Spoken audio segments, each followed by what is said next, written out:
Senhoras, senhores, jovens, meus queridos irmãos, que nos abençoe Jesus, o amigo incondicional das nossas vidas. A mitologia é um repositório de sabedoria humana. Em nosso estudo desta noite, recorreremos a uma página mitológica, a fim de bem situarmos as nossas reflexões. Uma página encantadora, feita de poesia, feita de realidade. É a história de Sísifo, o célebre rei mitológico de Corinto. Narram os mitólogos que Sísifo, no período em que governava Corinto, a região do Golfo era árida e, consequentemente, hostil. Para que ele pudesse preservar os seus domínios, era tido como salteador. Viajantes, caravanas que passavam não apenas pelo Golfo, como pela enseada de Corinto, eram lamentavelmente furtadas, roubadas, e aqueles que resistiam tinham a vida ceifada. Por isso mesmo, Sísifo era temido e ao mesmo tempo admirado. Sísifo era portador de uma grande astúcia, o que não significa inteligência, e através de meios ignóbeis, ele estava informado das ocorrências, tanto na terra como no reino dos deuses. Merece que nos recordemos que na era mitológica, os deuses tinham paixões humanas e os homens tinham aspirações deístas. Sendo ele um rei mitológico com características de Deus, era natural que, para preservar o seu reino, procurasse manter uma atitude de muita astúcia, a fim de preservar o patrimônio e desfrutar das regalias que se atribuía como direitos inalienáveis. Foi dessa forma que ele veio a saber que Asopo, o deus das águas, da fertilidade, dos córregos, rios, nascentes, encontrava-se profundamente atormentado. Ele experimentava uma grande provação, porque a sua filha Egina havia desaparecido. E Asopo, desesperado, recorrera a todos os recursos que lhe possibilitassem reencontrar a filha amada. Inclusive, havia proposto que, se alguém lhe oferecesse uma pista, através da qual ele chegasse a Egina, isso lhe constituiria um motivo de gáudio que ele retribuiria, oferecendo o que a pessoa exigisse. E como Sísifo estava informado das fofocas regionais, ele sabia que Egina fora raptada por Zeus e, naturalmente, dirigiu-se a Asopo e propôs-lhe uma forma de atender-se, atendendo ao Deus angustiado. Dir-lhe-ei onde se encontra a jovem, mas em contrapartida eu exijo que as terras de Corinto tornem-se férteis, sejam irrigadas, as nascentes se tornem preciosas, córregos e regatos levem a fertilidade ao solo árido e revel, e Asopo de imediato anuiu. Então ele contou que a jovem fora raptada por Zeus, havia resolvido o seu e o problema de Asopo. E quando Asopo se dirigiu a Zeus para desmascará-lo e exigir de volta a filha, era natural que Zeus interrogasse como veio ele a saber que fora esse grande Deus quem raptara a jovem. E naturalmente Asopo revelou-lhe: foi Sísifo, gerando um grande problema para o delator. Ele havia resolvido um problema, é claro, mas havia criado um problema maior. Zeus, revoltado, mandou que a morte fosse buscar a alma de Sísifo, a fim de castigá-lo. E quando a morte chegou, Sísifo não teve dúvida, sabendo que a morte era mulher, e que as mulheres são vaidosas. Será? Ele então lhe disse: mas você é uma criatura tão bela, falam tão mal de você, que sabendo que ele ia receber a visita, resolvi preparar-lhe um colar de diamantes. Permita-me adornar-lhe o pescoço, esse pescoço grácil, com esta joia de alto preço. A morte, sensibilizada e encantada pela elegante fraseologia de Sísifo, ofereceu-lhe o pescoço e lhe colocou o colar. Só que não se tratava apenas de um colar, mas de uma coleira.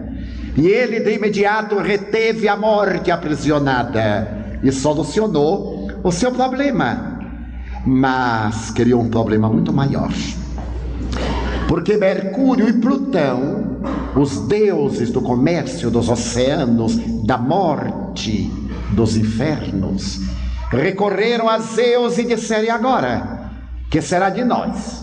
Já que a morte se encontra prisioneira de Sísifo, os infernos estão vazios, ninguém vem mais para cá. Que iremos fazer na guerra? Então, como era natural, Zeus meditou demoradamente e mandou o deus Hermes buscar a alma de Sísifo. Quando Sísifo foi informado que Hermes viria buscá-lo, disse à mulher: eu irei morrer, mas não me sepulte o cadáver, porque eu voltarei. Hermes veio buscá-lo, ele aqueceu e foi levado à presença de Zeus. Quando Zeus, enfurecido, preparou-se para castigá-lo, ele disse: muito bem, mas eu sou também um rei mitológico. Eu mereço exéquias fúnebres. Olhe para a terra, o meu cadáver não foi inumado. E note um detalhe: eu não recebi as homenagens cerimoniais que se devem a uma personalidade do meu quilate. Observe mais, não estou vestido com o meu eidolon, o meu perispírito. Necessito de retornar à terra, pelo menos por um dia, para receber as homenagens que me são devidas. E Zeus, que era ingênuo, porque era justo, permitiu que Sísifo voltasse à terra. Ele retornou, tomou o corpo e se evadiu com a mulher para regiões muito distantes. Então os deuses reuniram-se e perguntaram a Zeus: e agora? Ele resolveu um outro problema. E Zeus disse: sim, mas criou um problema muito maior, porque agora lhe mandarei um Deus inexorável, o tempo.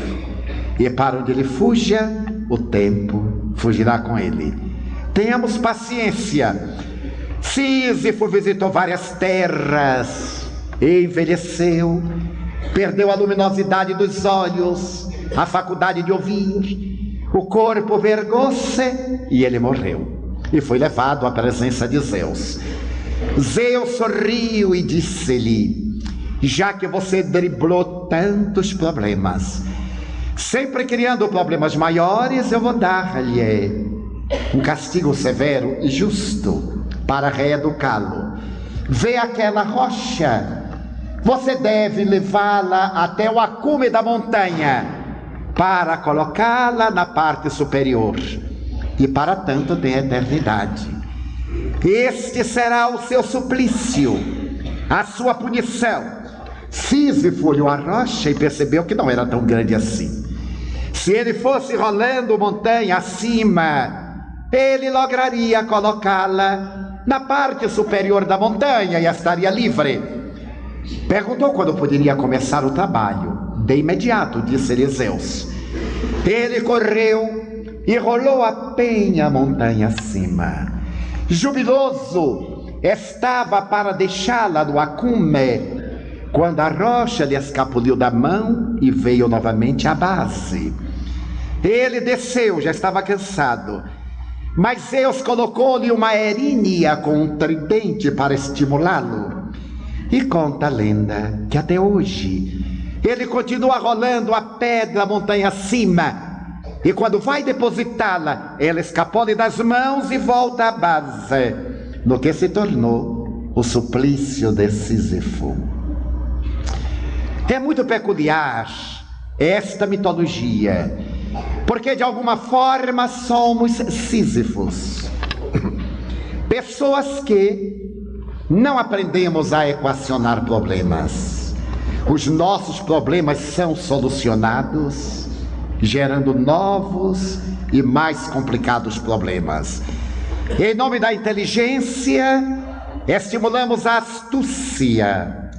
E caracterizados pela astúcia, damos sempre um jeitinho brasileiro, que é a mais bela atitude de desonestidade legal. E criamos um problema maior para nós. E porque nos não conhecemos, estamos sempre driblando a oportunidade de equacionar-nos para solucionarmos os problemas de fora, mas negamos-nos a fazê-lo sob alegações que constituem bengalas psicológicas de evasão da realidade. Uma delas, não posso. Outra, o azar me persegue. Mais uma, que falta de sorte.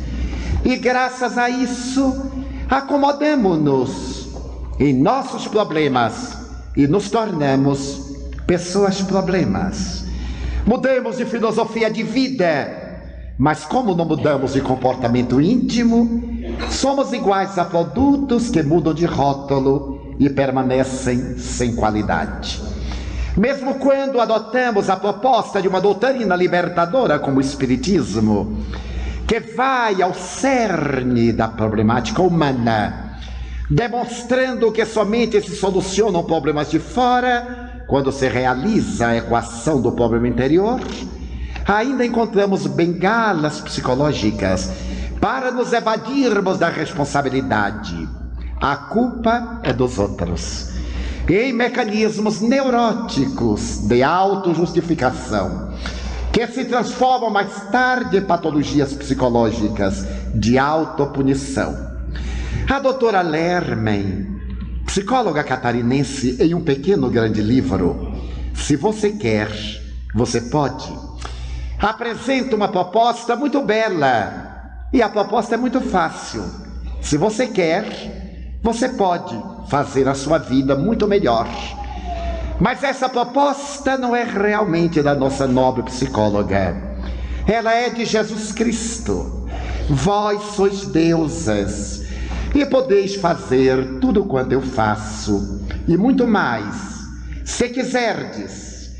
Querer é não apenas ter a fé que aguarda o milagre, é tornar uma fé natural em processo de uma fé dinâmica, capaz de mudar a estrutura do nosso comportamento para realizarmos aquilo que realmente anelamos, mas que anelamos em profundidade, para podermos tornar-nos agente multiplicador na esfera do nosso processo de evolução.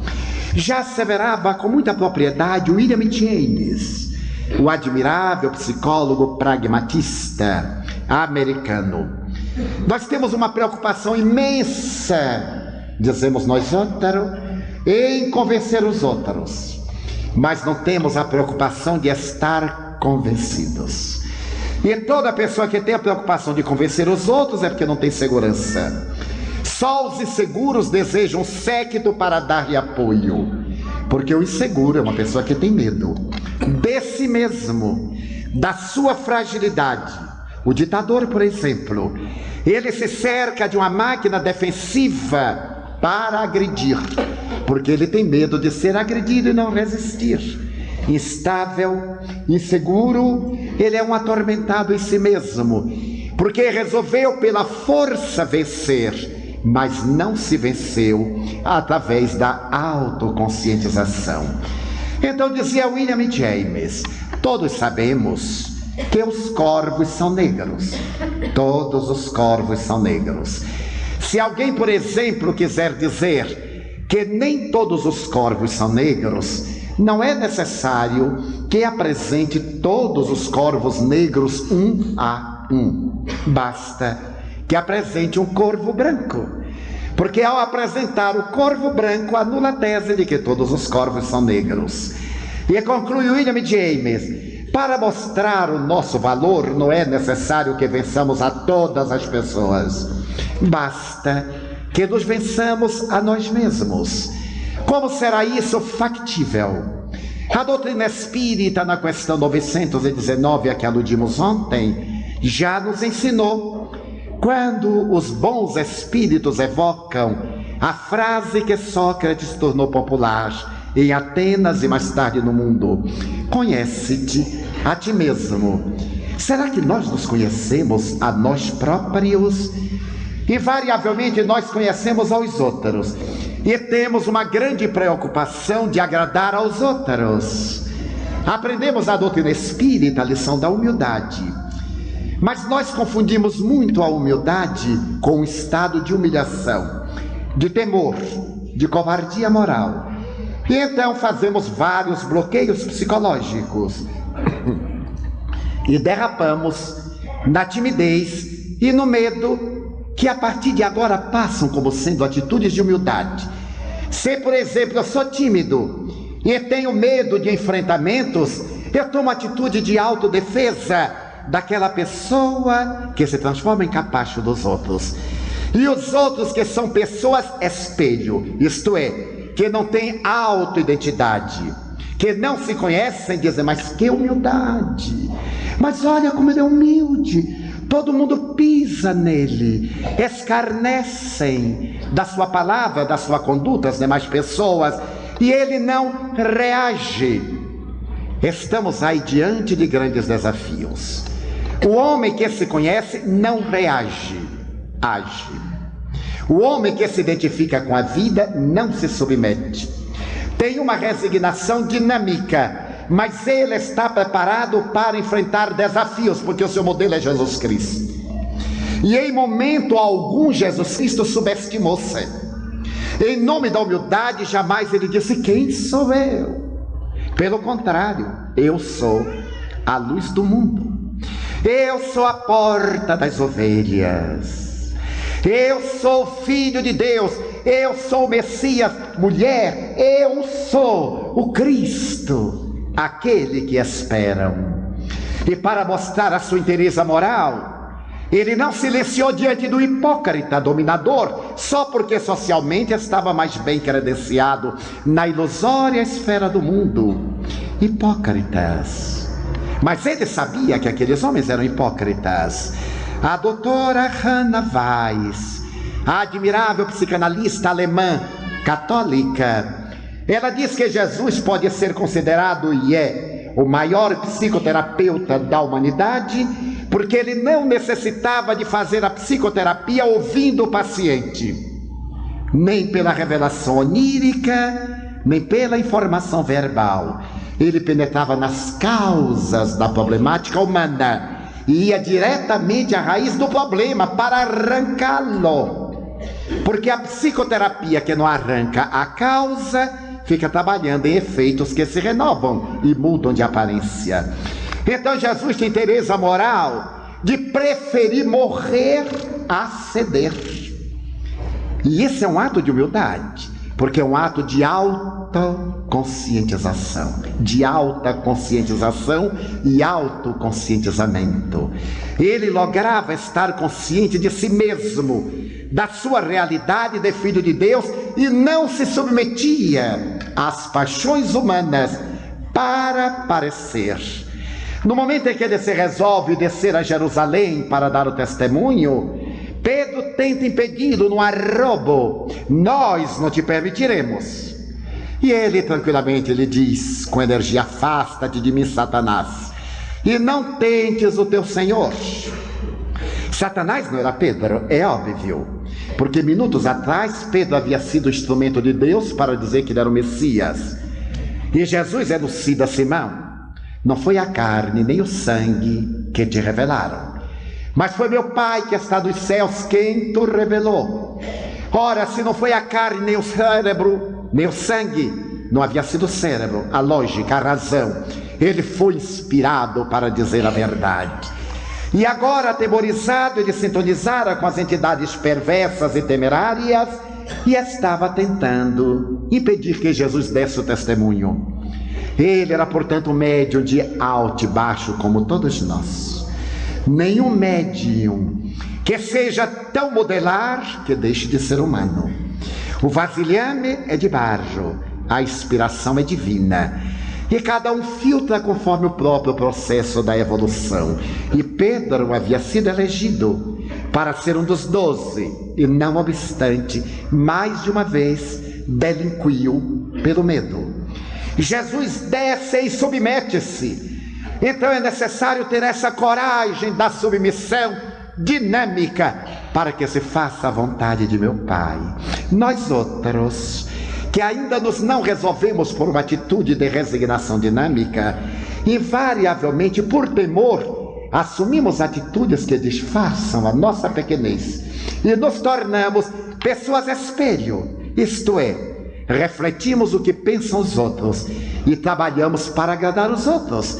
A preocupação de fazer uma entourage, de fazer uma corte, de agradar mesmo em detrimento do ideal que esposamos, para não ferir ninguém, para não magoar ninguém, para não desagradar ninguém, é uma atitude de suprema covardia. Dizer a verdade com elevação, com gentileza, não magoa ninguém. E se a pessoa se magoa, o problema é da pessoa. Não temos a preocupação de afligir a ninguém, mas temos o dever de expor aquilo para o que nós aqui estamos. Aqueles que abraçamos uma doutrina de libertação, não nos podemos permitir o equívoco de estar de acordo com tudo que vai contra o ideal, com a pressuposição de que, se dissermos o que devemos, iremos criar uma área de litígio, mas nós estamos no litígio. A vida é um desafio, viver é estar litigando com as próprias células, em estado de alerta e de luta. Não iremos então reagir, mas iremos agir. Reagir, tecnicamente na área da psicologia, é deixar que o instinto comande a nossa ação. É um atavismo da nossa grande jornada animal, nos períodos primários da evolução. Agir é da razão. Por exemplo, se alguém nos pisa nos pés ou num dos pés, poderemos ter uma das duas atitudes, ou dar uma cotovelada e gritar: você é cego. Reagimos. Ou olharmos para a pessoa e dizermos, perguntando: você não está sentindo uma coisinha fofa embaixo do seu pé? É meu pé. Tire então seu pezinho de cima do meu. Tem até uma musiquinha gaúcha. Tire o pezinho. Ora, é agir. Eu tenho um amigo que ele me disse oportunamente: não ando bem.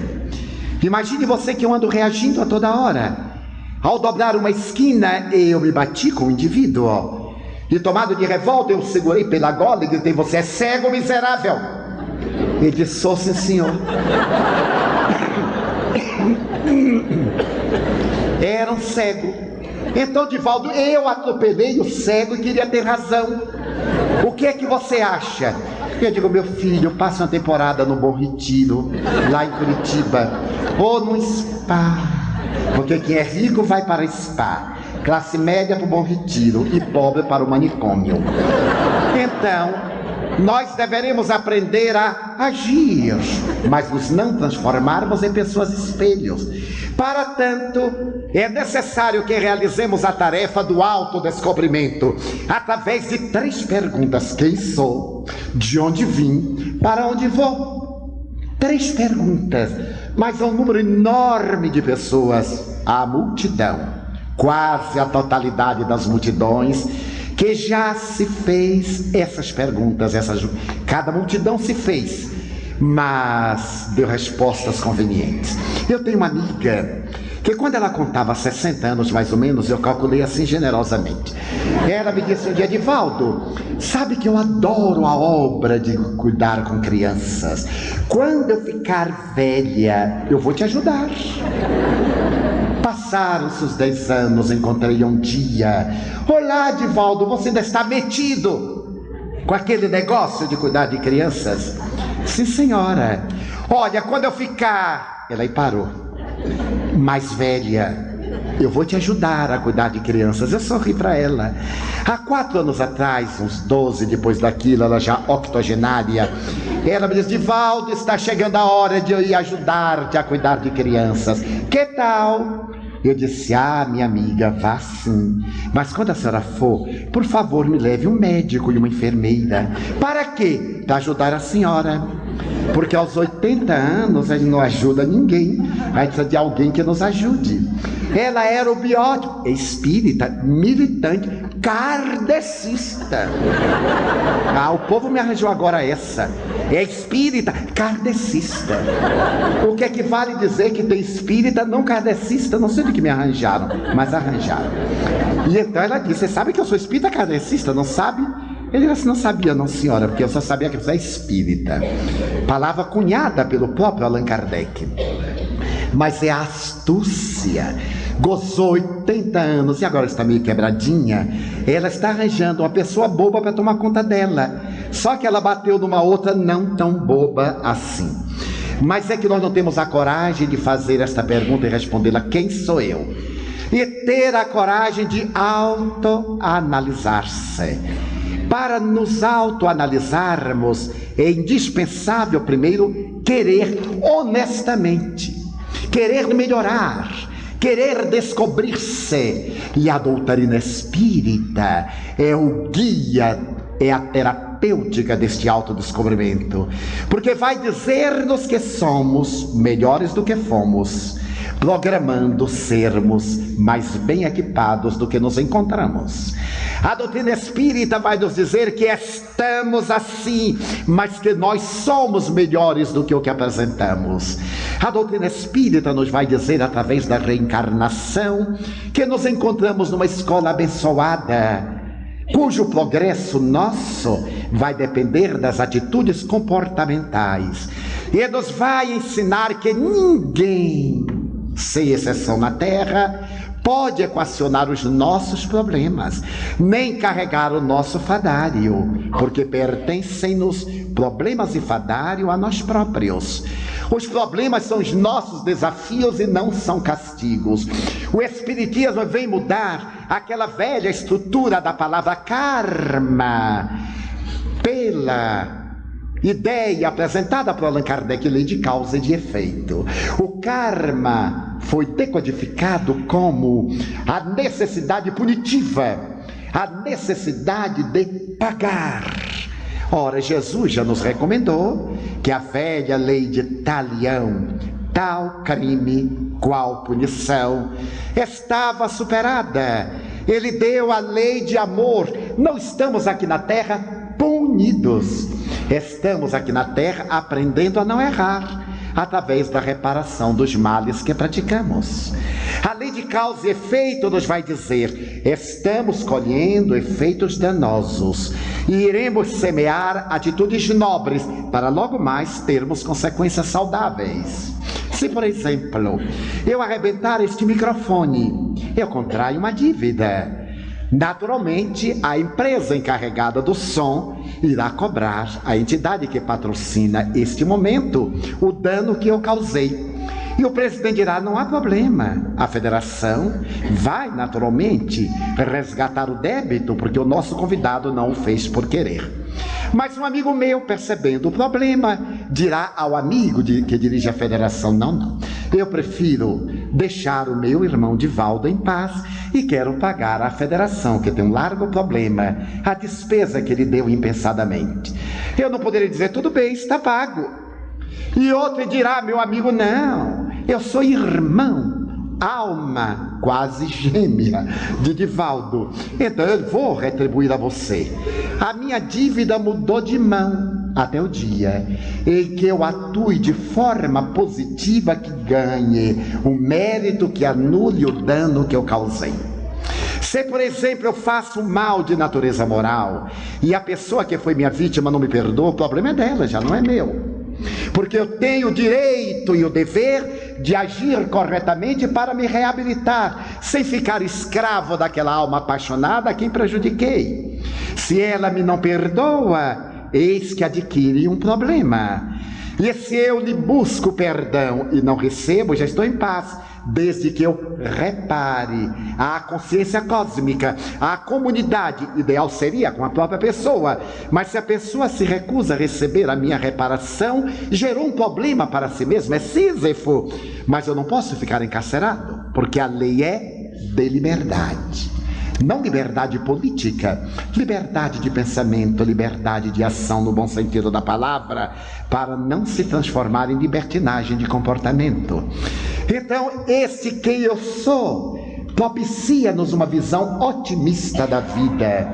Eu sou uma alma criada por Deus para a fatalidade da plenitude. Eu estou momentaneamente encarcerado no corpo, mas eu não sou o corpo. Eu estou no corpo frágil, que é o mecanismo através do qual eu limo as arestas para arrancar o diamante interno que é o psiquismo divino que jaz em mim. Então a primeira pergunta é esta: quem sou? E ela logo de imediato me vai levar a uma segunda: que estou fazendo aqui? Muita gente me costuma perguntar: Divaldo, qual é a minha missão? Eu digo: a sua eu não sei, e a minha eu estou procurando. Nós encontramos no movimento espírita certas bengalas injustificáveis. Sempre queremos que os outros digam o que é que nós deveremos fazer. Como é que podem? Mas por incrível que pareça, nós achamos esses miraculosos que conhecem nossa missão e que dizem: não sei como eles conseguem, mas olha, você tem uma missão na Terra, hein? Uma grande missão. E a pessoa sai com a grande missão e não sabe qual é, e morre sem saber qual é, e perde a missão. Não pode haver nada mais irônico. E outros ainda são mais audaciosos, os aventureiros da pseudomediunidade. Eles encontram alguém na rua, acerenam o olhar, porque o povo gosta de um pouco de mística e de fantasia, e faz assim: você está carregado, hein? O povo adora estar carregado, não sei porquê. E eu estou vendo 4 obsessores. Quando é um médium pobre, quando é um bom médium, vê 15, 17 e conta. Ele consegue contar os 17 obsessores e diz: você precisa desenvolver, você precisa trabalhar na mediunidade, você precisa fazer a caridade ou... você vai ver. Você notou que sua vida não vai para diante? A vida de ninguém vai para diante. Nem a de Onassis ia para diante, coitado. Tanto ia para diante como ia para trás. Vai ver que era a mediunidade não desenvolvida. As pessoas arranjam essas coisas absurdas. E nós, por desconhecimento da doutrina espírita e do livro dos médiuns, na área específica, adotamos este comportamento e ficamos sempre com a bengala, procurando quem descubra qual é a nossa mediunidade. Na Bahia, aqui no Paraná, por certo não há, mas na Bahia há uns médiums que descobrem a mediunidade da gente assim na cara: você é médium. E a pessoa vem e me pergunta: Divaldo, eu sou médium? Eu digo: não sei, meu filho. Mas você não sabe? Eu digo: não sei. Mas disseram que eu sou. E você sente alguma coisa? Não. Então não é. Ah, mas eu sinto. Então é. E o que é que eu devo fazer? Pegue o livro dos médiuns, que é o seu orientador. Se você gostaria de cantar, o que é que faz? Vai estudar canto. Se você deseja aplicar-se a qualquer área do conhecimento, o que faz? Conhece, exercita, insiste e progride. Então, o que é que nós estamos fazendo aqui? É a segunda pergunta. Mas não vamos procurar muito, não esperemos uma grande missão. Tenhamos a missão anônima de servir, que é a maior mediunidade. O maior servidor do mundo tem sido Jesus Cristo até hoje. Um psicólogo, fazendo uma análise de grupo social, postou-se numa esquina diante de uma grande construção e passou um operário braçal empurrando um carrinho de mão entulhado de pedras. O psicólogo perguntou-lhe: que fazes? E ele reagiu: o senhor é cego? Não vê que eu estou carregando pedras? Era um revoltado. O psicólogo sorriu. Veio o segundo operário e ele perguntou: que fazes? Ele disse: eu carrego pedras. Era um resignado. Veio um terceiro. E o psicólogo perguntou-lhe: que fazes? Ele disse: eu estou construindo aquela catedral. Era um otimista. Porque em verdade ele estava construindo a catedral. Cada um fazia a sua tarefa específica a benefício da obra em conjunto. Desse modo, o que é que eu estou fazendo na terra? De onde vim está embutida na primeira questão. Todos nós viemos do psiquismo divino. E para onde vamos? Para a perfeição relativa que nos está reservada. Como podermos identificar-nos, descobrirmos o que deveremos fazer? Primeiro, a meditação. Buda costumava dizer: orar é falar a Deus, meditar é escutar a resposta de Deus, fazer silêncio interior para escutar a resposta de Deus. A maioria de nós ora, mas não faz a pausa para receber a resposta, e por isso está sempre gritando: eu oro tanto. Não é orar muito, é orar bem e abrir-se ao psiquismo divino para poder receber a resposta que vem do alto. Nesse sentido, o autodescobrimento já se vai fazendo de uma forma natural. A pessoa vai percebendo que a sua existência corporal deve ser trabalhada por ele mesmo. E se não tiver recursos para fazê-lo, através do auxílio de um grupo. Na questão da doutrina espírita e no seu movimento, o Centro Espírita é a nossa escola, porque ele tem a função educativa, ele tem o admirável labor de nos ensinar, educar, nesse sentido amplo dado à psicopedagogia por Pestalozzi, criar hábitos e transmitir informações, não apenas instruir, mas também oferecer os recursos para que o indivíduo tenha uma conduta saudável, para que ele tenha coragem de fazer a viagem para dentro, porque educar é viajar para dentro para encontrar as informações que no indivíduo jazem latentes. Era a técnica socrática. Ele não apenas transmitia informações, mas ele ajudava os aprendizes a descobrirem, a recordarem. Platão chegou a dizer ipsis verbis: viver é recordar. Experiências, concluímos, das quais nos encontramos momentaneamente esquecidos.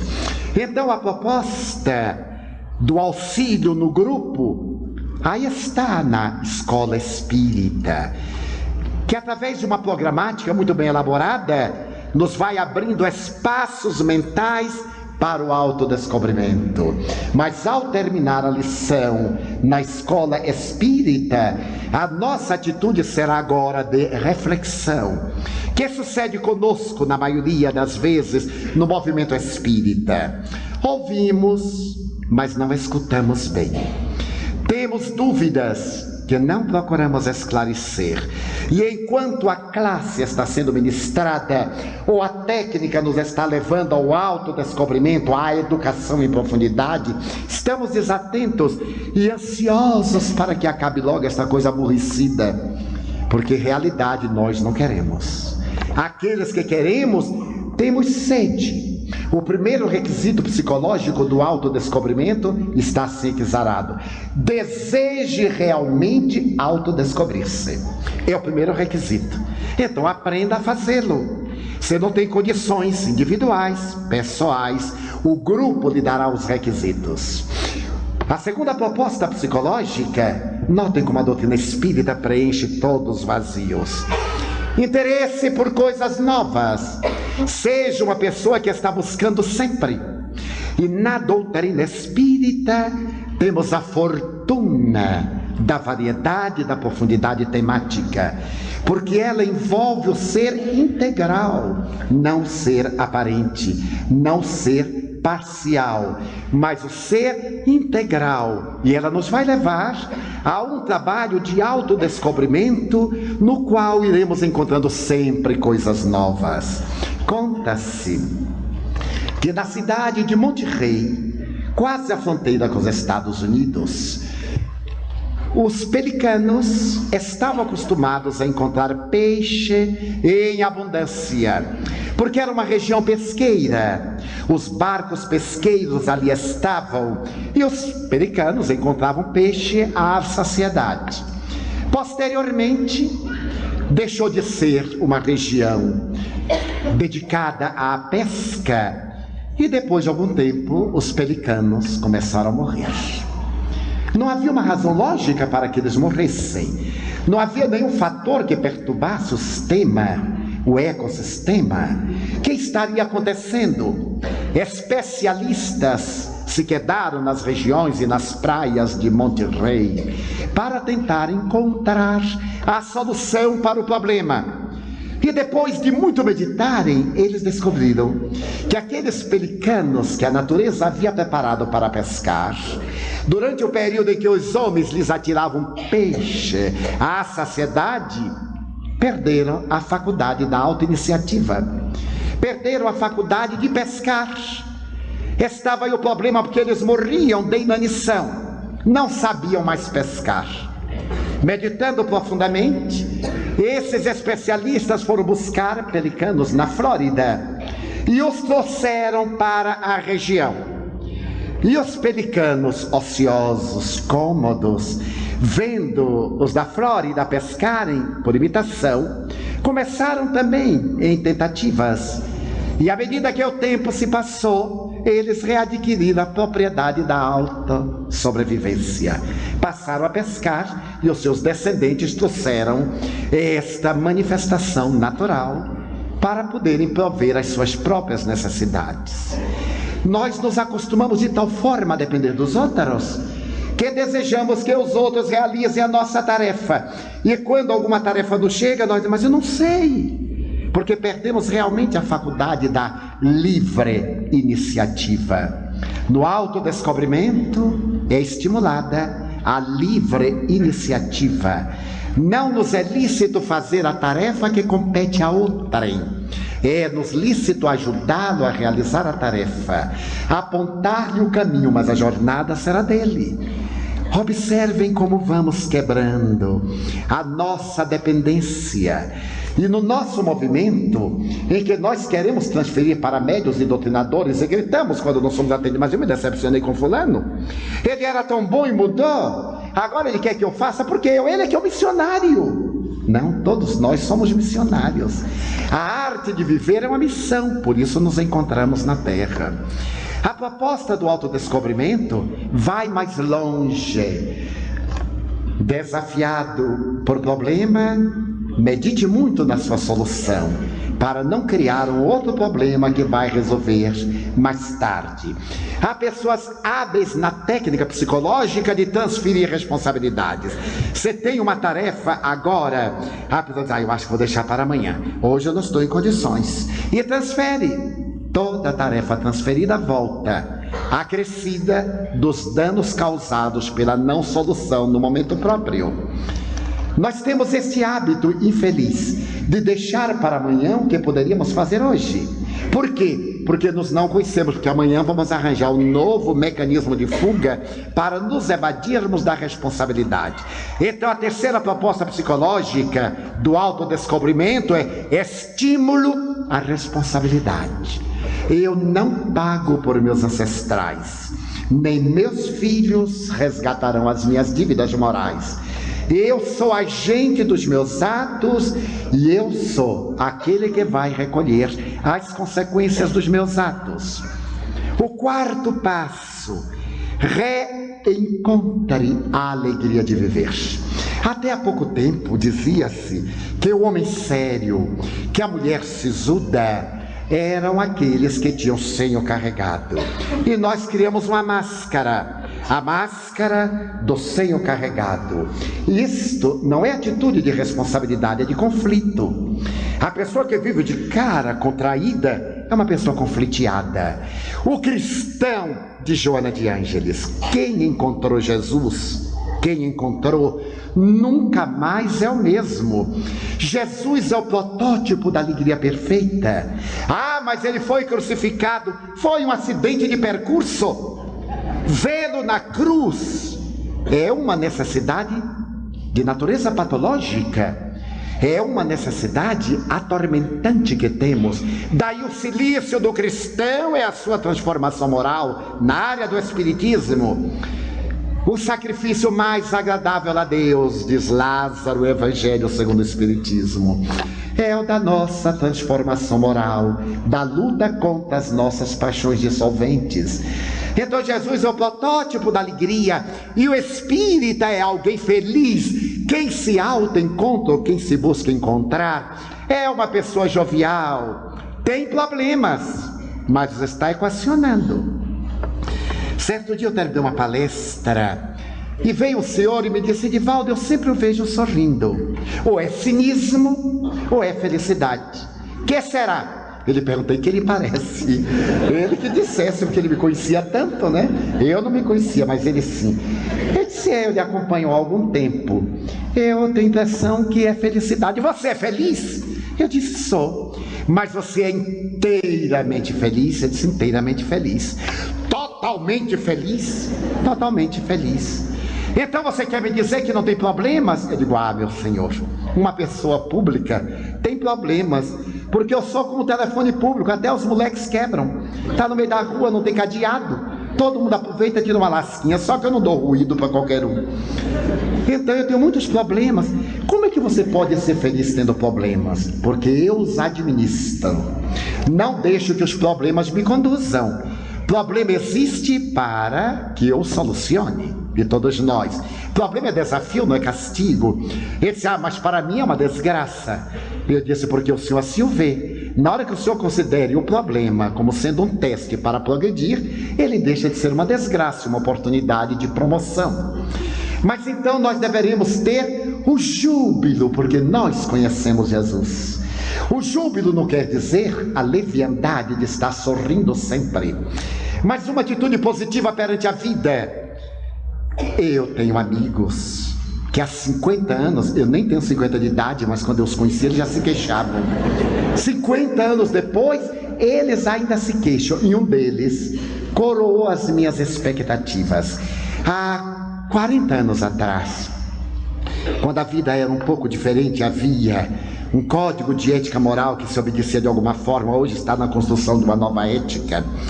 Ele me disse: Edivaldo, estou apaixonado. Era um homem de 52 anos, casado, tinha 3 filhos, a senhora tinha 48 anos. Eu disse: mas que bom você casado há tantos anos e apaixonado. Como? Por outra, uma moça de 22 anos.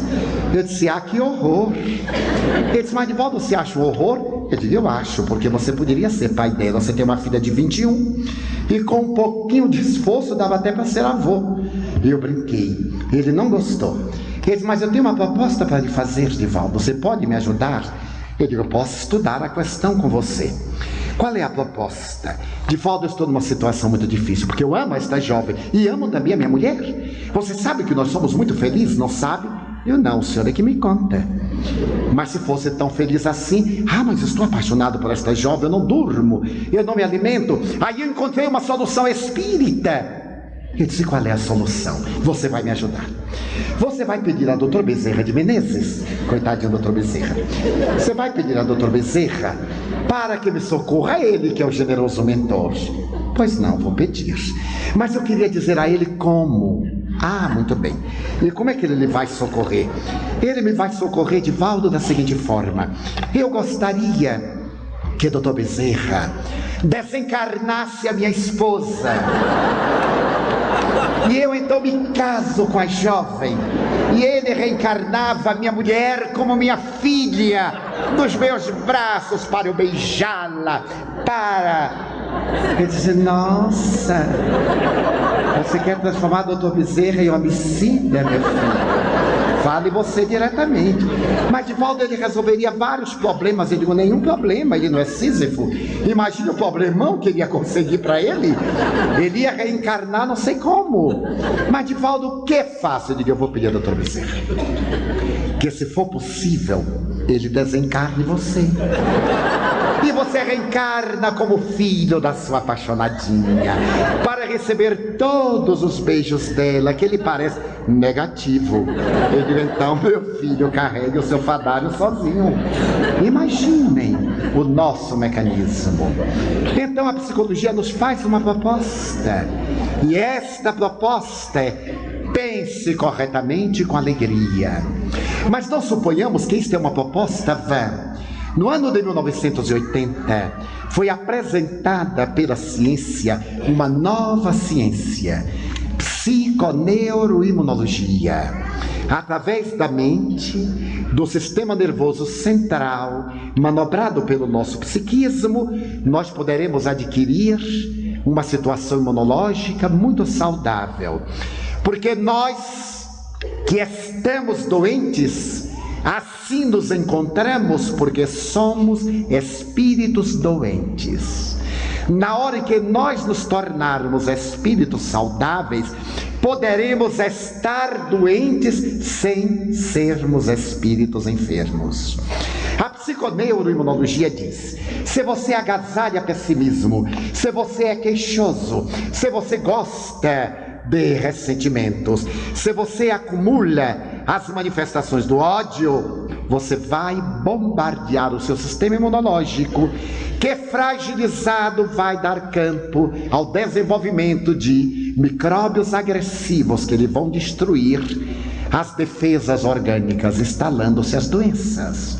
Se você cultiva o otimismo, se você sabe sorrir, se você é jovial, se você tem o ideal de beleza, você vai atender ao seu sistema imunológico pela geração de energias saudáveis. Isto porque até a década de 70 deste século, tudo quanto se conhecia do cérebro humano era um resultado das experiências de Pierre Broca, o cerebrologista francês que identificou o centro da palavra. Mas a partir da década de 70, você pode chegar a conclusões extraordinárias em torno do cérebro humano. Até 50 se acreditava que nós possuíamos cerca de 5 bilhões de neurônios cerebrais. Em 1970 chegou-se à conclusão de que nós deveríamos ter entre 20 e 30 bilhões de neurônios cerebrais. Depois dos anos 70 e mais recentemente, já se chega à conclusão que nós temos entre 50 bilhões e 70 bilhões de neurônios cerebrais. Detectou-se que o cérebro é uma glândula que pesa em média 1,3 kg, que é 2% do peso do organismo de um indivíduo adulto, mas que absorve 20% do oxigênio que nós aspiramos para manter todas as suas conexões. A partir de 70, descobriu-se que as mensagens não eram transmitidas de uma maneira elétrica, porque cérebros congelados para microcirurgias continuavam mandando as suas mensagens, que seriam difíceis se fossem de natureza elétrica. Então surgiu o mecanismo bioquímico para explicar os processos do pensamento e da cerebração, através das enzimas. Se constatou que o cérebro elimina enzimas, e hoje já se detectaram 37 enzimas específicas, sendo que algumas delas são de alta importância, como a endorfina. Esta enzima, que é a morfina gerada pelo organismo, nós tomamos um golpe muito violento e não sentimos nada, porque de imediato o cérebro elimina a endorfina na corrente sanguínea, que anula a sensação de dor. Iremos sentir a dor mais tarde. Na esquizofrenia, que há um desequilíbrio de endorfinas cerebrais, o paciente esquizofrênico às vezes dá um corte e fica sorrindo enquanto vê o sangue correr. Bate a cabeça e não sente nada, porque o seu cérebro criou mecanismos de defesa. Essas enzimas são manipuladas pela mente, que não é cerebral, porque o cérebro é o veículo da mente, não o elaborador do pensamento. E é fascinante, porque a tese é espírita A ciência confirmando a tese do ser, que independe do corpo, embora o corpo não possa prescindir do ser, que é o espírito imortal. Essa tese audaciosa da moderna psiconeuroimunologia, da psicologia transpessoal, da fisiologia de profundidade, vem dizer que nós somos um espírito imortal, momentaneamente ergastulado às células para o processo da evolução, mas não escravo delas, porque a nossa mente, o ser mental, independe da organização cerebral. Sucede que preferimos as reações do organismo, sensações, as manifestações emocionais superiores do psiquismo, do espírito, que são os anseios de libertação. Coloquemos em termos bem simples. A pessoa tem um momento de euforia. Ai, mas eu estou tão contente. Não vou ficar contente não, porque toda vez que eu fico alegre, uma desgraça me acontece. E aí a pessoa não fica alegre, porque sabe que quando está alegre vai acontecer uma desgraça amanhã. O que é que você acha? Perguntam-me. Fique alegre hoje, sorva a taça da alegria, e quando vier a desgraça, beba toda a taça da desgraça, para que ela não volte mais. Faça a catarse. Outro mecanismo que nós temos. Mas eu não posso ser feliz, que é consciência de culpa de outras encarnações e desta também. Por que você não pode ser feliz? Porque tudo que eu faço dá errado. Aprenda a não fazer errado.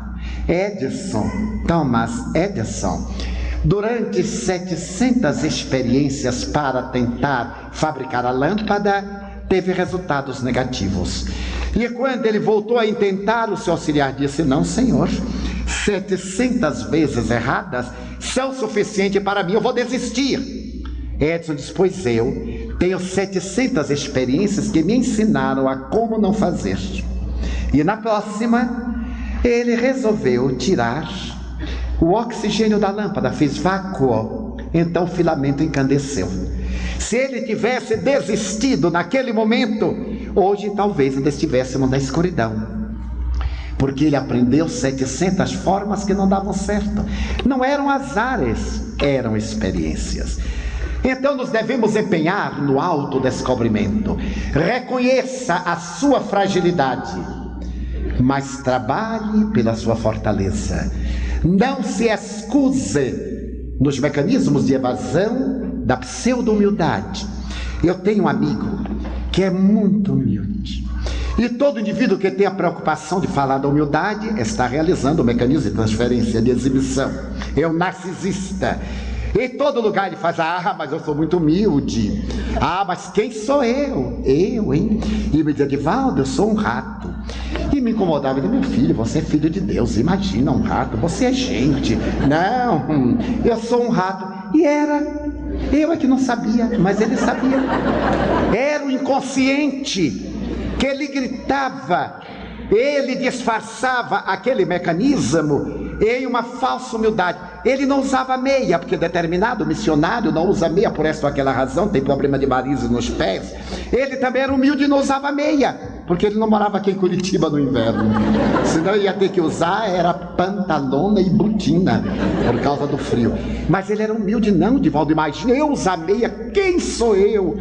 Eu digo: meu filho, eu só não uso quando não tenho.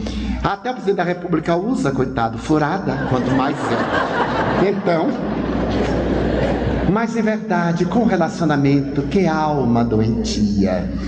Ele não pedia por favor. Estávamos à mesa e dizia assim: por caridade, me passe aquele vaso de água. Eu ficava com inveja, assim: meu Deus, mas como ele é humilde. Eu às vezes dizia assim: me dá aí essa água. Era afobadinho. Hoje é que eu peço por favor, porque eu acho mais bonito. Até que um dia eu disse: fulano, não é por caridade, é por favor. Ah, você, mas eu? Quem sou eu para pedir um copo com água? Por favor, eu peço por caridade, porque eu nem mereço viver. E eu acho que ele está mesmo por misericórdia divina, como eu e os demais. O autoencontro vai nos ensinar a ser felizes, vai nos ensinar a sorrir, a ser joviais. Joana de Ângeles pergunta-me não poucas vezes: meu filho, você encontrou o mapa do tesouro? que é a doutrina espírita, você está caminhando na direção do tesouro, que é a plenitude. Faça-o de uma forma feliz. Porque se você que encontrou o mapa do tesouro é amargurado, é triste, é reagente, imagine aqueles que ainda não encontraram. Auto-encontre-se. Diga à vida: eu estou num processo de burilamento e deverei encontrar esta realização tendo por modelo Jesus. E como é sábia a pergunta de Allan Kardec, a questão 625 do Livro dos Espíritos: qual o ser mais perfeito que Deus nos ofereceu para servir-nos de modelo e guia? E as entidades venerandas responderam: Jesus. Jesus é o modelo e guia. Ele nos deu os exemplos da alegria, embora o Evangelho diga: quase nunca se o viram sorrir, algumas vezes chorar. Dê compaixão por nós. Mas o seu semblante irradiava uma tal ternura que aquele que mantinha um contato com ele transformava-se. Nós que estamos encontrando a doutrina espírita e desejamos esculpi-la em nosso coração, deveremos parar de borboletear em torno do movimento e fazermos um trabalho de autoanálise para o autoencontro e termos a coragem de, quando encontrarmos as deficiências, não as exibirmos aos outros. Eu sou uma pessoa defeituosa, todo mundo sabe. Não precisa dizer não, porque a gente sabe mais ou menos. Trabalhe corajosamente para diminuir os defeitos. A doutora Louise Rey, para concluir, costuma dizer: olhe-se no espelho, veja-se como você está e ame-se. Não tem esse mecanismo de desamor para amar os outros. Ame-se. Tenha a coragem de aceitar o desafio do amor, porque assim você se autodescobre. Ame-se. Conheça que o indivíduo que se ama é egoísta, mas não consultar o dicionário. Egoísta é aquele que amealha para si, que quer para si, que vive com as coisas para si. Quem se auto-ama, quem se autoestima, autodescobre-se para servir. Cresce, desenvolve os sentimentos maiores para ajudar os que ainda estão na obscuridade. Ele desenvolve o seu eu interior, que é o chamado eu supremo da psicologia. É o self, é aquele ser superior, que é o espírito imortal. Então a nossa proposta final é para que nesta busca do autodescobrimento nós nos amemos, nos auto-amemos, e como Jesus era realmente o maior psicoterapeuta da humanidade. É necessário amar a Deus acima de todas as coisas e ao próximo como a si mesmo, porque quem não se ama, a ninguém ama. Se eu me não amo, a mim que me conheço, porque amaria a alguém a quem não conheço? Eu poderei ter admiração, entusiasmo, paixão, mas não amor.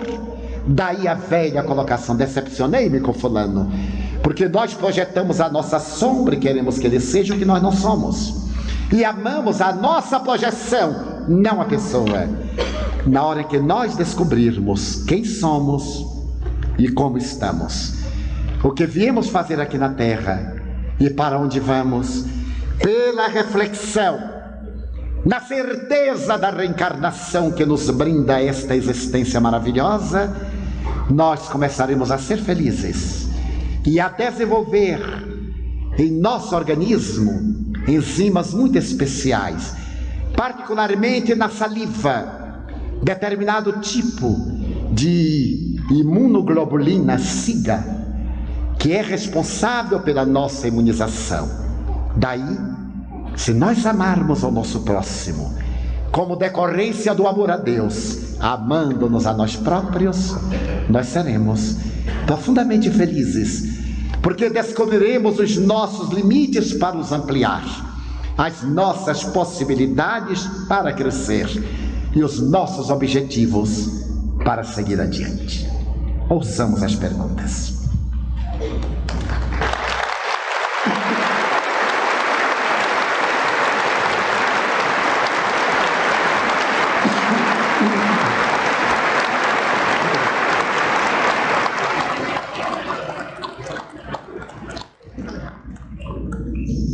Divaldo, uma vez detectada uma dificuldade em nós mesmos, por exemplo, a cólera, como fazer para que não reajamos a cada estímulo negativo, mas atuemos de forma positiva, vencendo essa manifestação primitiva dentro de nós?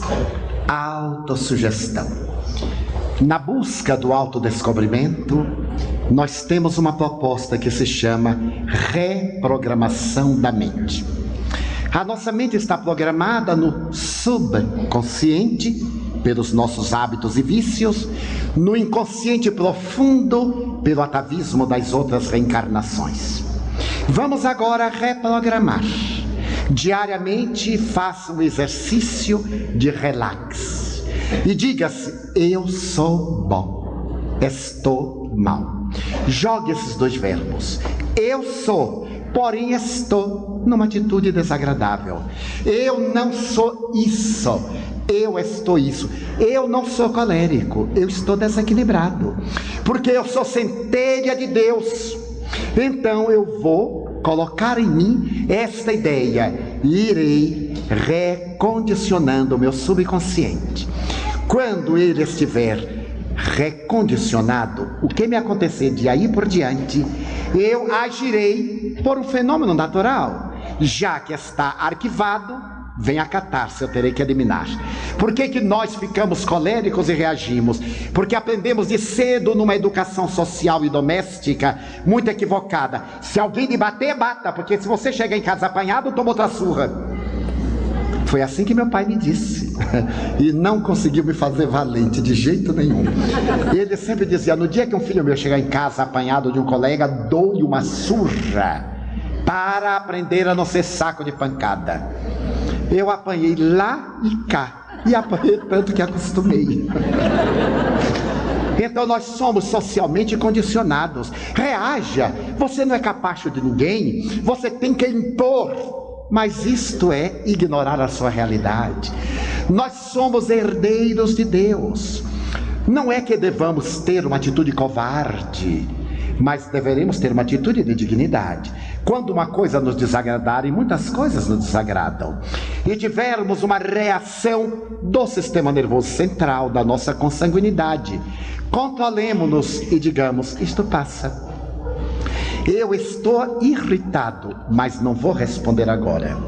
Quando uma coisa a mim me desagrada, eu me dou um prazo de 48 horas para responder depois. Até ser uma briga, eu fico olhando assim e digo: dentro de 48 horas eu te respondo. Mas aí passa o tempo.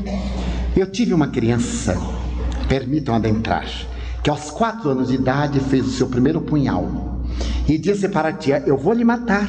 E a tia ficou apavorada, me trouxe: eu não quero este bicho, ele vai me matar, Divaldo, aquele pirralho. Eu perguntei: para que você quer essa faca? Para matar, tio. Para quê? Para sentir o sangue quente na minha mão. Olhem o atavismo. Ele estava refletindo o que havia experienciado antes. Eu disse: mas que faquinha linda, você me empresta para eu guardar na gaveta. Porque quando você brigar com um colega que quiser matá-lo, você não vai conseguir, porque não tem força, você me dá. Quando tiver a briga, você vem, me chama e eu vou lhe ajudar. Você promete? Prometo. Guardei na gaveta. Quando ele tinha uma briga, corria: tio, eu digo: calma, sente aí que eu sou muito ocupado, lembre que eu não devo me perturbar. Quando eu acabar, eu vou com você.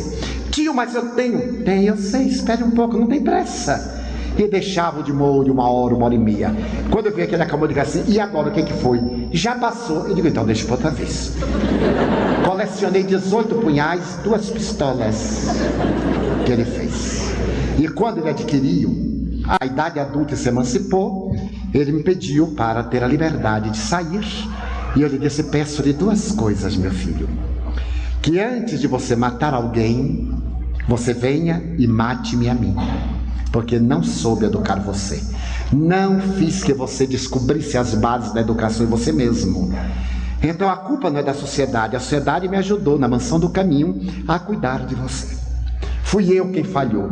Ele disse: mas tio, eu jamais faria isso com o senhor. Eu digo: muito menos com os outros. Porque você chegou, tinha 1 mês.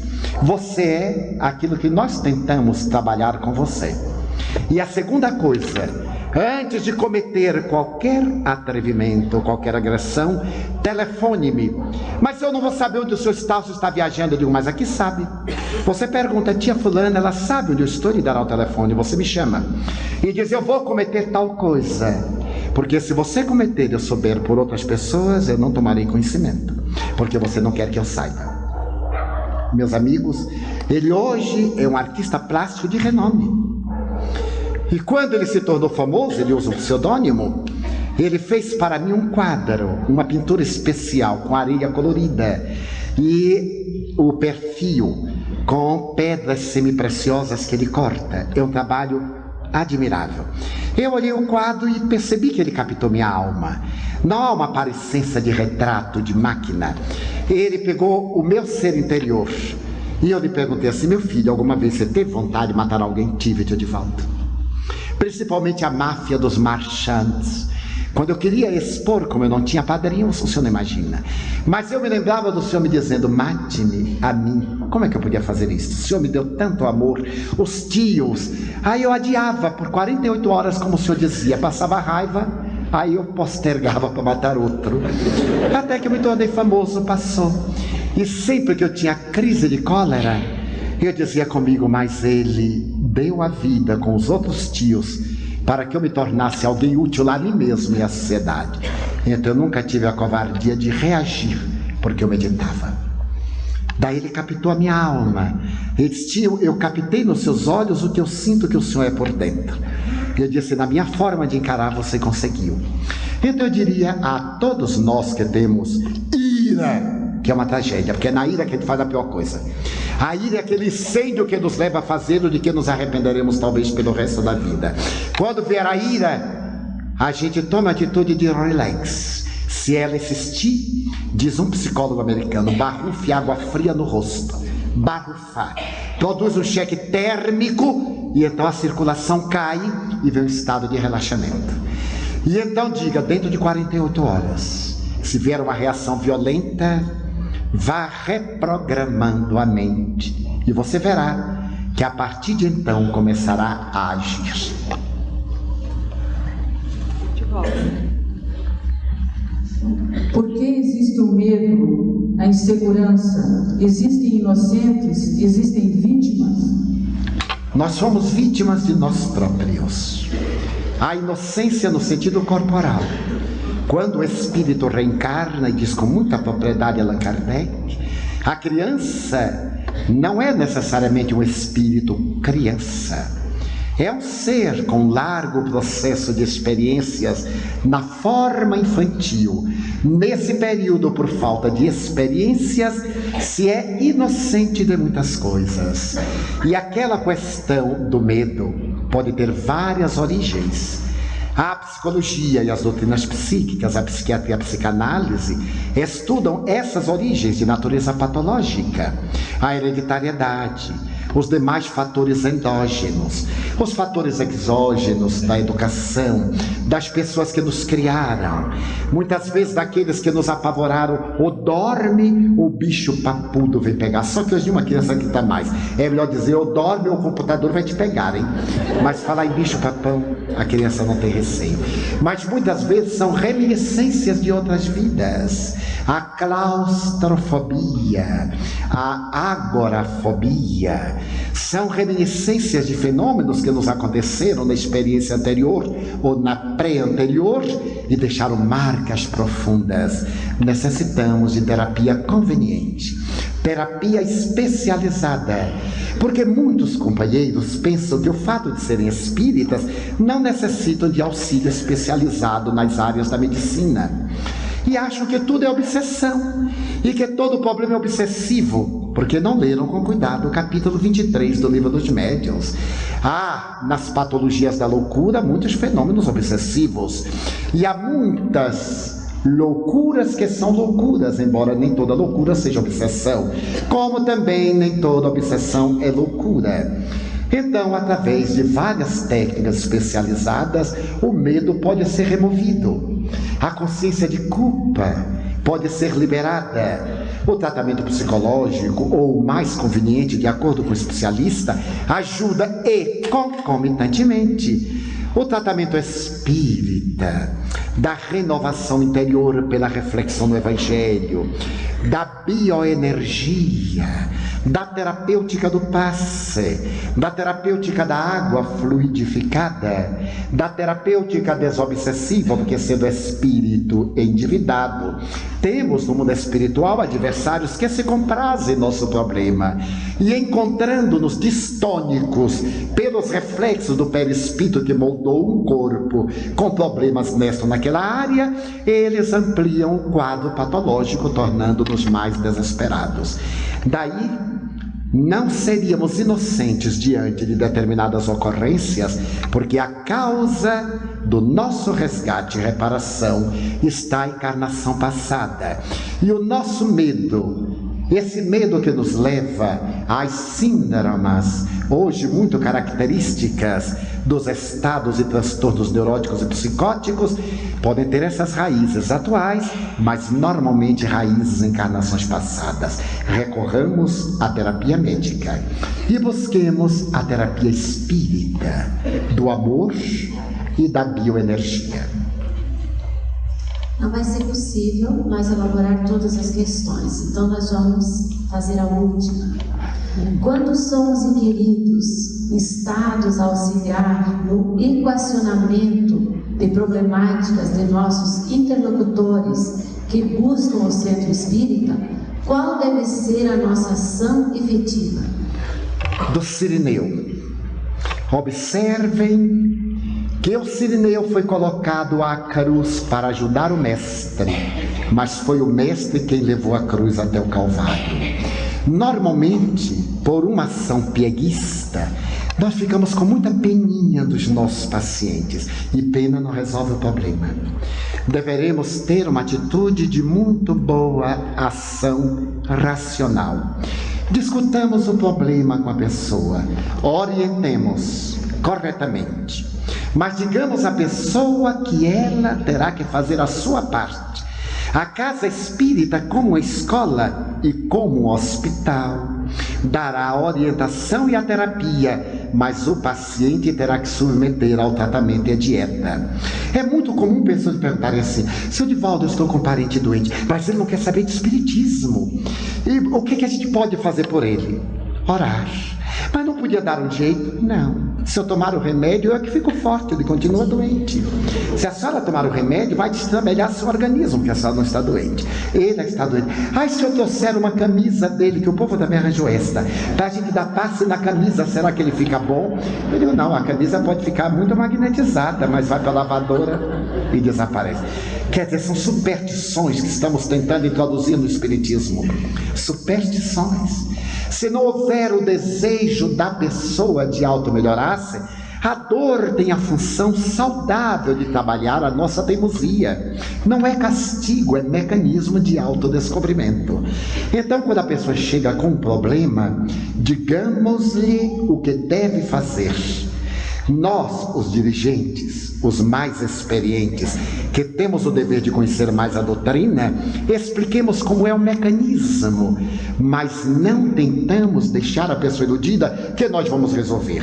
Há uma outra coisa muito dolorosa em algumas áreas do nosso movimento. Há lugares até que chegam a dizer quantas sessões de desobsessão são suficientes para curar, ou quantos passes.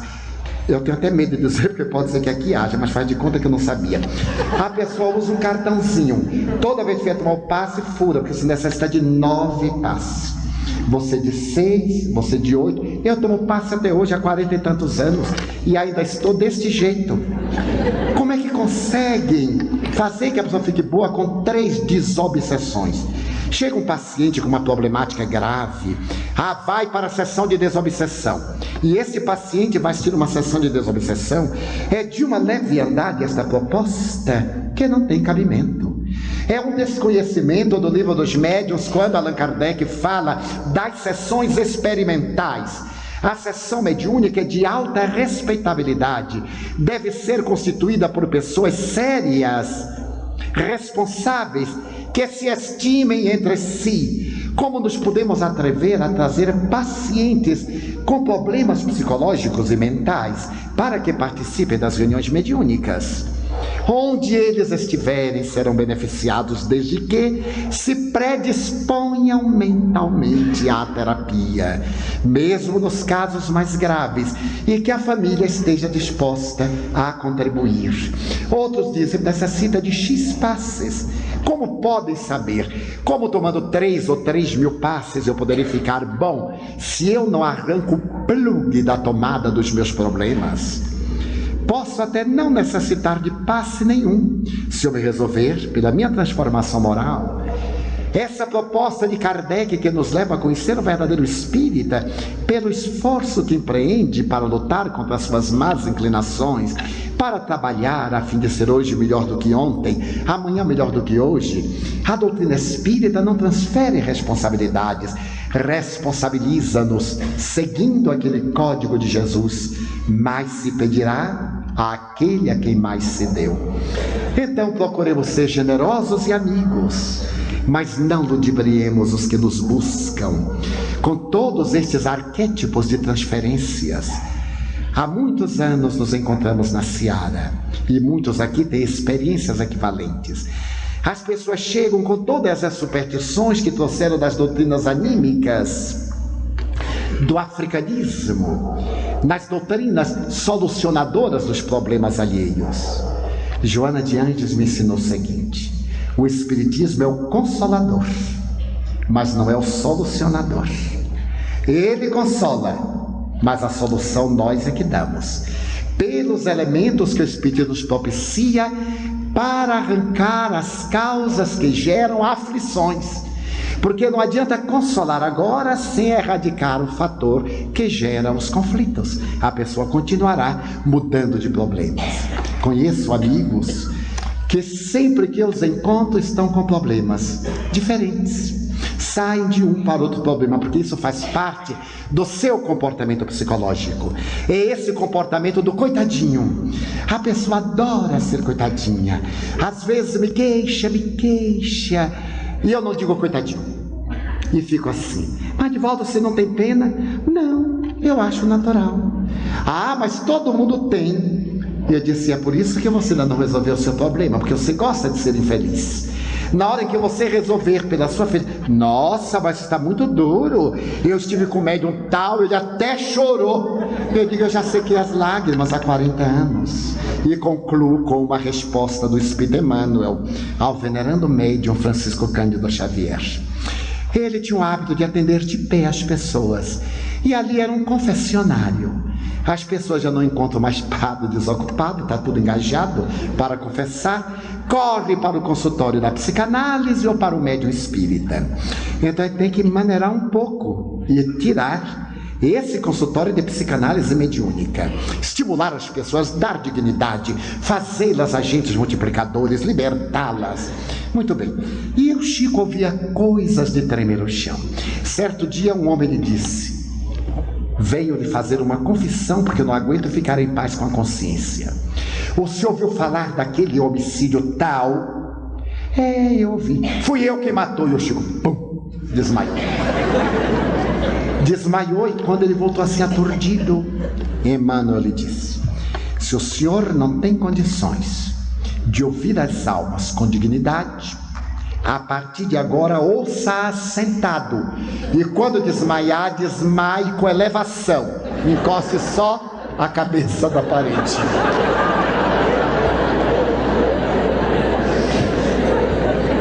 Porque é um desvirtuamento. O que é que ele podia fazer para este homem? Eu ainda posso roubar 2 minutinhos. Eu não tenho o espírito de síntese dos pedagogos. Certa feita, em uma cidade muito importante, atendendo a filha, chegou um senhor e me estendeu as mãos e disse assim: o que é que minhas mãos lhe dizem? Eu digo assim: meu Deus, essas mãos têm que falar, porque eu tenho que dar uma resposta. Porque o povo arranja situações incríveis pra gente. Quando eu não tenho jeito, eu dou uma chaveirina, eu digo assim: que beleza. O povo gosta, mas eu não disse nada. Eu então olhei e disse assim: meu Deus, diga depressa, diga. Nada. Aí Joana me socorreu: segure-lhe as mãos. Eu segurei. Quando eu segurei, Ela, Joana, me disse: fale-lhe que são mãos inocentes. Ele está a ponto de um suicídio. Eu olhei para ele nos olhos e disse: suas mãos me dizem que o senhor é inocente. O senhor me garante até onde posso. Eu estou ouvindo dizer que suas mãos são inocentes. Elas não mataram. Pelo que eu ouço, não mataram. Seu Divaldo, o senhor tem ideia do que está me dizendo? Eu digo: ainda não tive ideia. O senhor me fez a pergunta, eu estou respondendo.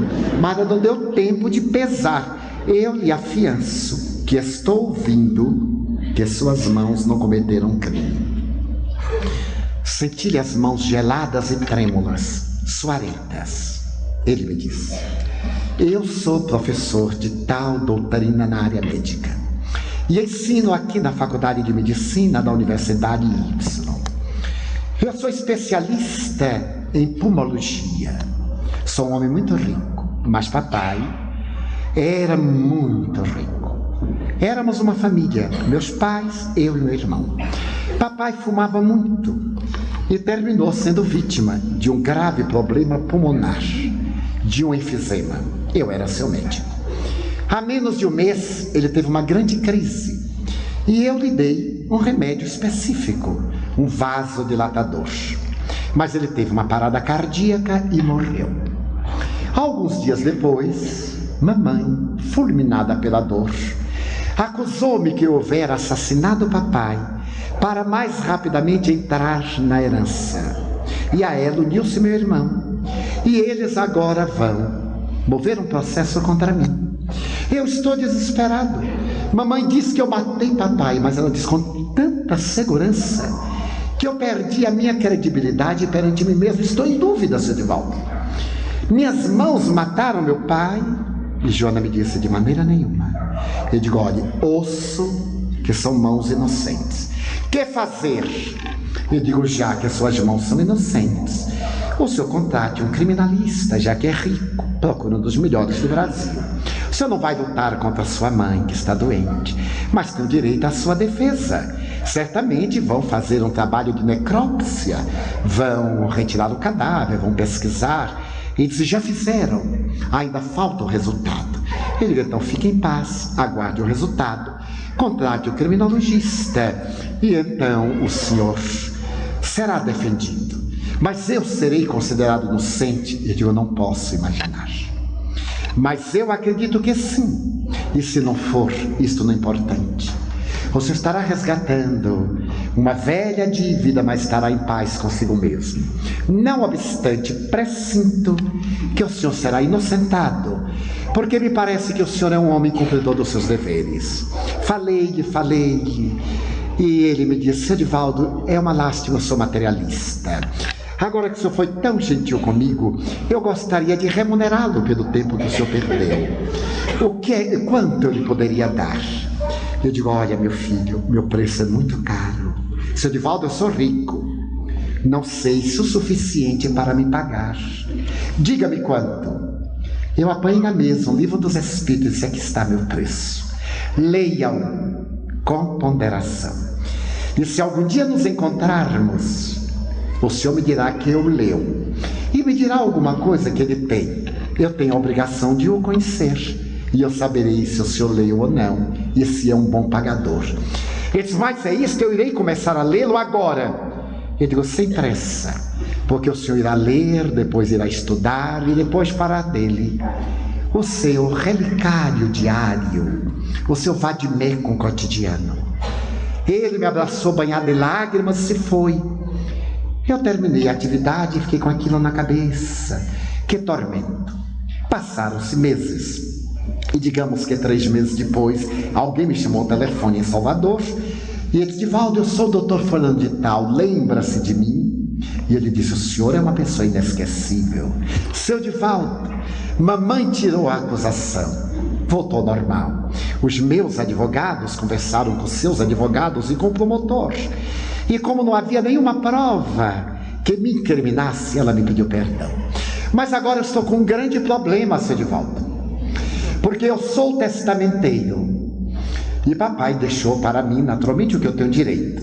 E para provar à mamãe de que eu agi com lhaneza e com pureza de sentimentos, eu vou renunciar a toda a herança que papai deixou. Então, seu Divaldo, eu li o livro que o senhor me deu. Estou lendo, estou estudando. E nas leis morais, na lei de amor, eu me planifiquei. Então eu queria dizer-lhe quanto eu sou grato. E tenho a ideia de pedir ao senhor os dados da Mansão do Caminho, porque eu gostaria de transferir a herança de papai, principalmente pela gleba imensa de terras que tem no estado X, para a Mansão do Caminho, para que o senhor possa atender aos órfãos, para que possa atender aos infelizes. Que lhe parece? Eu disse: um absurdo. Parece-me simonia, venda das coisas sagradas. Mas como eu digo que a mediunidade é sagrada, nós, os médiuns, não podemos receber nada, direta ou indiretamente. O senhor está me retribuindo por aqueles momentos, na verdade. Seu Divaldo, sem dúvida. Eu digo: então, eu estou vendendo a mediunidade. O senhor que pode retribuir, muito bem. E a partir de agora eu só atenderei a ricos, e os que não podem dar outra coisa senão a prece. Mas, senhor Divaldo, eu digo: olha, o senhor quer realmente demonstrar à sua mãe e a si mesmo de que não necessita de coisas? Quero. Transforme este patrimônio numa fundação em homenagem ao seu genitor, para que ele continue mordomo desses bens. Venda metade das terras, edifique e administre, porque é muito fácil. O senhor me dá essa dinheirama toda e essa terra toda para ficar perturbado e o senhor ficar de longe. A vida convidou o senhor para administrar, não sou eu quem vai administrar. O patrimônio pertence ao seu pai, será um naufrágio. Em uma semana eu boto tudo a perder, porque a gente vai fazer aqui uma distribuição com os pobres que acaba em 15 dias. O senhor não conhece o pau da lima. Então, o senhor faz a fundação em homenagem ao seu pai e vai viver o ideal da lei de amor.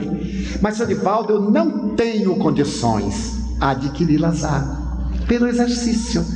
O senhor começará colocando uma criança órfã dentro de casa aos fins de semana, vai ao bairro, torna-se padrinho de algumas crianças, constrói uma creche. Depois o senhor constrói uma oficina, depois o senhor se muda para lá. Porque esse negócio de morar longe e ir lá para dizer aos outros o que é que deve fazer é muito cômodo. Mas morar 24 horas para todo mundo perguntar como é que vai fazer é diferente. Ele diz: mas será? Eu digo: é uma proposta que está na lei de amor. Ele diz: vou pensar. Meses depois, seu Divaldo, eu vendi uma parte dos terrenos e nós vamos construir. O senhor virá a inauguração?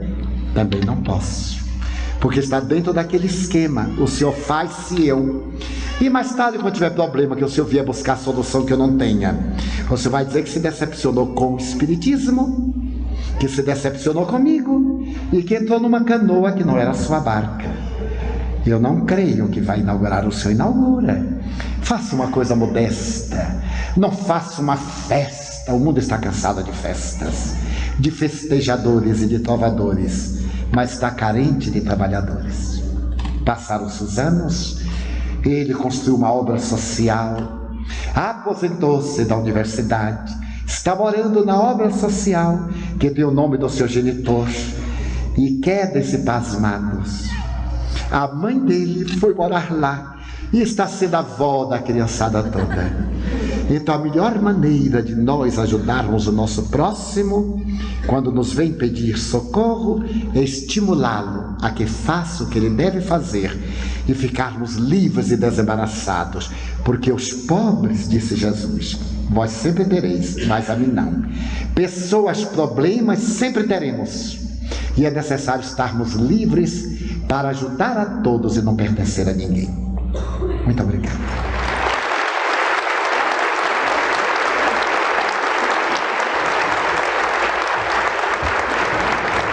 Vamos então orar. Vamos então orar. Saindo daqui, deste maravilhoso dia de instruções e de experiências, de vivências e de roteiros em paz. Saiamos sem pressa. O capítulo da novela vai passar depois de amanhã e daqui a 5 anos o mesmo. Não há pressa. Chegando em casa, vamos reflexionar em tudo o que ouvimos durante o dia. Lições as mais preciosas. Vamos reprogramar a nossa mente, reprogramar a nossa vida e abrirmos-nos como o botão de flor aos beijos do sol, para libertar o aroma que está dentro de nós enclausurado. Digamos assim: Senhor, quando começamos, nós te pedimos inspiração. O dia transcorreu sob chuva de bênçãos. Aqui estão ainda os teus mensageiros, representando-te. Eles nos trazem a tua palavra de luz, que nos clarifica por dentro. Tomam de nossas mãos e guiam-nos com segurança pelo vale das sombras, pela trilha da amargura. Os companheiros que por aqui passaram trouxeram-nos um elenco de informações, de vivências e de experiências para o nosso enriquecimento interior. Chegamos agora à etapa terminal da atividade. Seu ato de orar deve ser dividido em 3 etapas: louvar, pedir e agradecer. Eis-nos no momento de nos abrirmos em reconhecimento a Ti.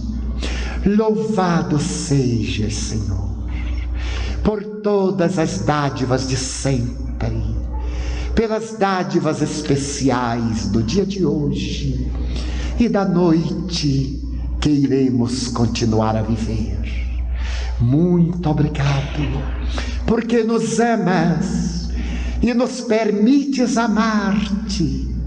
Muito obrigado, Senhor, porque nos abriste a compreensão para os desígnios supremos e nos reconfortas, oferecendo-nos forças para nos superarmos a nós mesmos.